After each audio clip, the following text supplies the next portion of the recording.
Greetings, ladies and gentlemen, and welcome to Beyond Second Cognition. I'm Beall.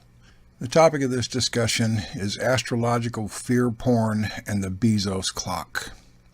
It seems that Gemma and I are in the business of throwing pragmatism in the midst of belief insanity that runs rampant on this planet. And because one of our listeners brought this to my attention, I figure I'm going to go ahead and bust this little balloon before it gets out of hand, too. Astrologers throughout time have made forecasts of gloom and doom and the end of the world.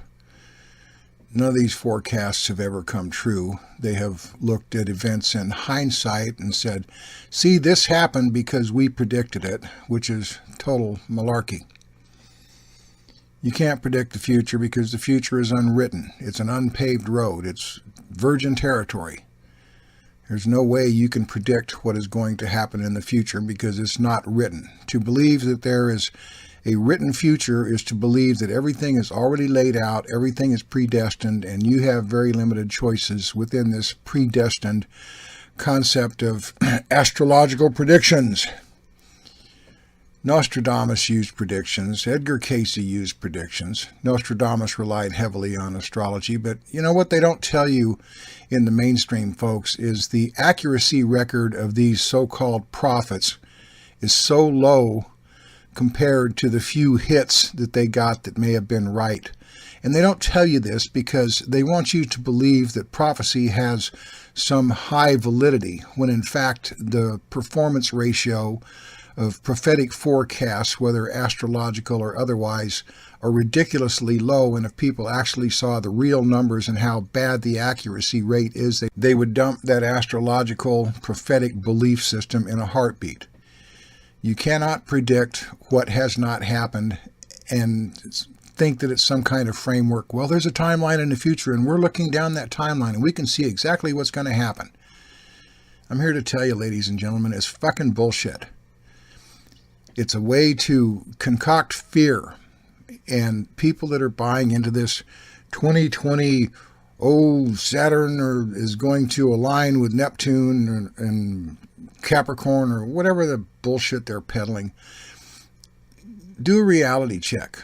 Hal Lindsey did this in order to drive people into the Christian churches in 1970 with his book, The Late Great Planet Earth.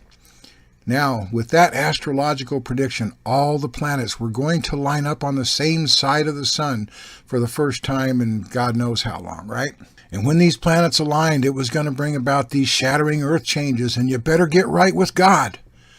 Well, you know what? The planets lined up and nothing happened. It was a big bust. But all the people that bought into this shit, boy, they got the fear going in them, and they ran into the churches, seeking salvation before the end of the world. I bet they felt real sheepish and embarrassed when it didn't happen, and bought into that bullshit. What you folks have to realize is the people that control your consciousness, they don't come up with anything original. They just keep repackaging the same garbage and selling it to new audiences generation after generation, and unfortunately, we keep buying the bullshit. We don't have the wisdom to know anything much about the past. All we can think about is what's in front of our faces through our own particular form of tunnel vision. And if we find something that strikes a fear chord in us, then we run off like Chicken Little going, the sky is falling, the sky is falling.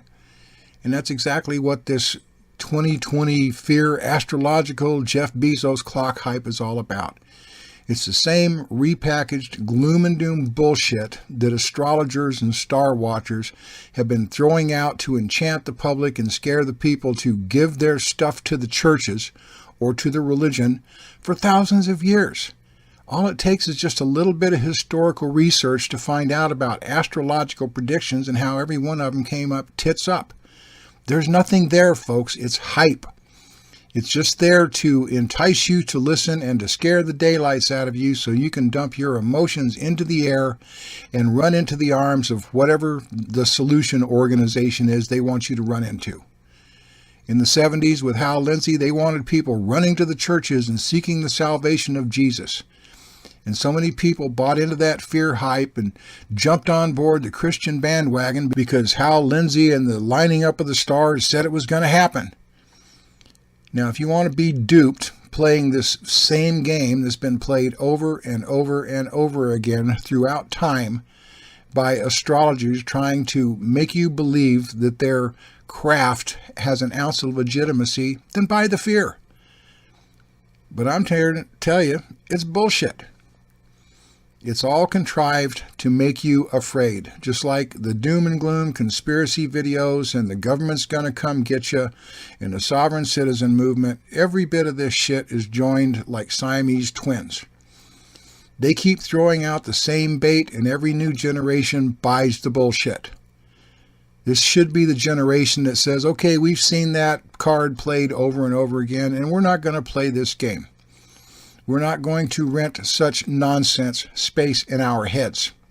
We're not buying the bullshit. Let Bezos build a 10,000-year-old clock. You know what, folks? He ain't going to be around to tally the time past his earthly lifetime. So what's the point? Who gives a shit? It's all nonsense. It's all there to engage your immediate attention, to make you afraid of something that you have no control over. It plays on your fear of the unknown and your fear of the uncertainty. And you know what? You let them do it. There's nothing going to happen with this stuff. Saturn does not rule Capricorn. Capricorn is an independent collection of stars out there in the cosmos, and the little planet Saturn in this little bitty solar system doesn't have shit to influence Capricorn. It's astrological malarkey. So stop buying the bullshit. Wise up and realize that they've played this gloom and doom card predicated on the positions of the stars and planets for thousands of years, and not a single bit of it has ever come true. So wise up. Grow past it. Say, okay, they're just milking emotions for people, driving them nuts. And for those of you doing the work, stay the course and don't give up.